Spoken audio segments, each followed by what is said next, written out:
Hey everybody, it's Stephen Brook and welcome to Architectural Photography and Composition.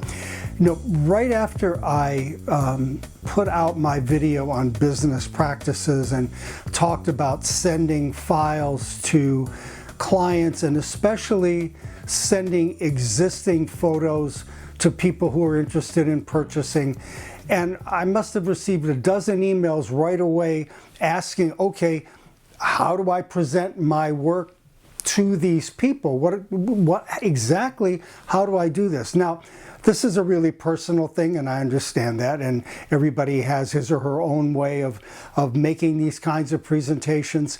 And there are apps out there, there are programs out there that will make exotic contact sheets for you, but I like to keep things really simple, and I want to show you how I make a contact sheet and send it to my clients, and it's the simplest way I know to do it, and it's effective, and I've been using it ever since I started using Bridge. So let's have a look and see.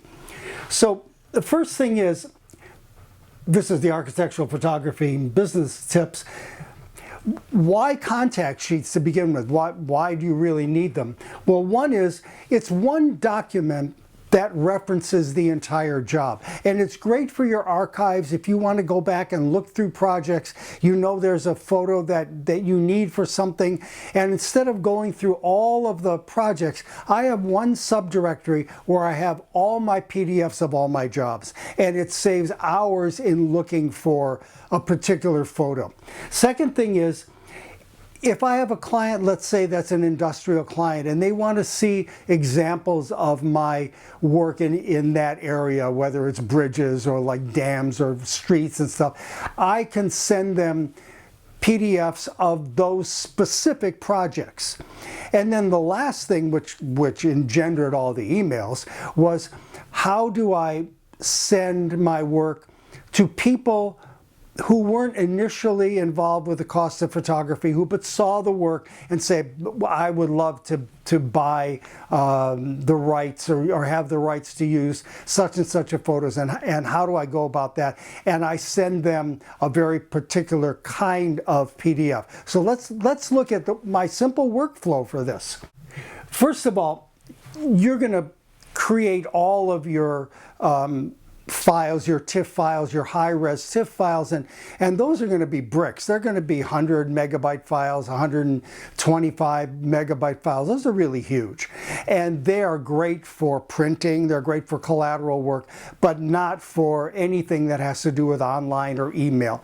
And so label your existing high-res files and label them in sequence. And I have a video sequencing your architectural photographs. And that's, again, it's really important, and just quickly to reiterate, it helps your client see the work in an orderly way, which sometimes they can't because they're right in the middle of it and they're too involved in it. And you're functioning as a photographer and also a bit as a journalist and helping them tell their story of that project.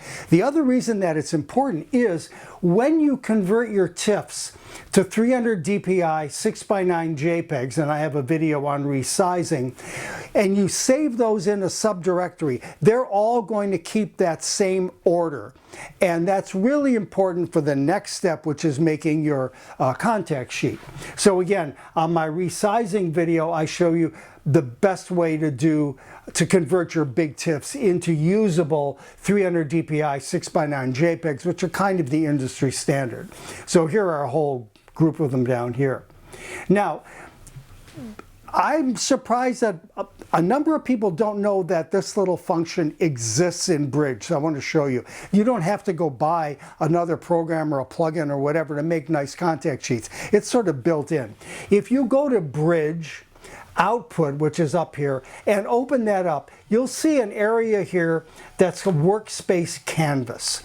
And you're going to take all of your JPEGs, sequenced, numbered, select them, and then drag them into this workspace.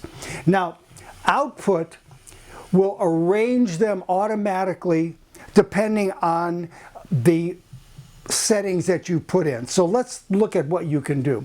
First of all, I do a standard 8.5 by 11. Why? Because very often my clients will take that contact sheet and just print it out so that they can have a hard copy record in their file, so they don't have to go to the computer to look and see what files they have for a particular job. So I make sure this is standard.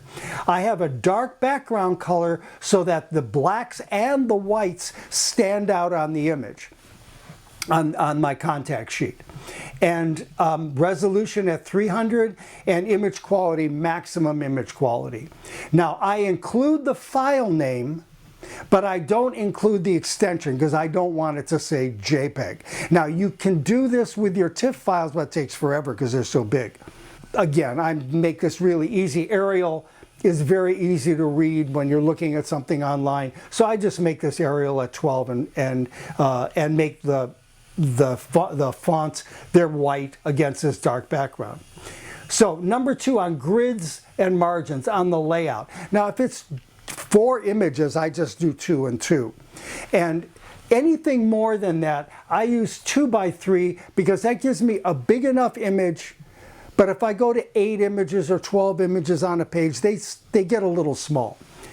And the cell spacing and the cell size, I use auto spacing because it works just fine.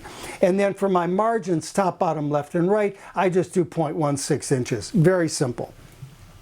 Now for header and footer, in the header, again, I use Arial, I use white, and I put the title of my project at the top. Then for the footer, I have always copyright Stephen Brooks Studios. Again, it's in white. I have my footer size at 0.25 inches. And that's it. I mean, it's not very complicated, and it's very neat and very clean. Now, at the very bottom of the output settings, there is a thing that says export to PDF. And you can save that in the subdirectory with your final files. Now, that's probably, if you have 20, 30, 40 files, even though they're JPEGs, that's going to make a PDF that's going to be pretty good size, maybe 20 megabytes, maybe a little bit more. Point is, you can't email that thing. So the next step is to open that big file in Acrobat, make a reduced size PDF, and that'll take it down to maybe 2 or 3 megabytes or sometimes even less, and then save that as its own separate PDF. And that's the one that you're going to want to send. Here, by the way, here's a nice, this is a complete job here, and there are 20 images. And that's going to be a pretty big file on its own, but if you, again, reduce it down, it's going to be completely usable. You can email it very simply. So I want to back up on, again, I've had more emails on this stuff, about sending existing photos for somebody to look at. How does this happen? I have a client, they may share their expenses, and so maybe 2 or 3 people are involved in that, and that's fine. I don't mind them doing that. I bill one client, let them sort it all out. Everybody gets a set of images. But once the images are out there, somebody, let's say a lighting contractor or somebody doing some kind of installation on a job, will write and will ask about use of the photography, and they weren't involved in the very beginning of it.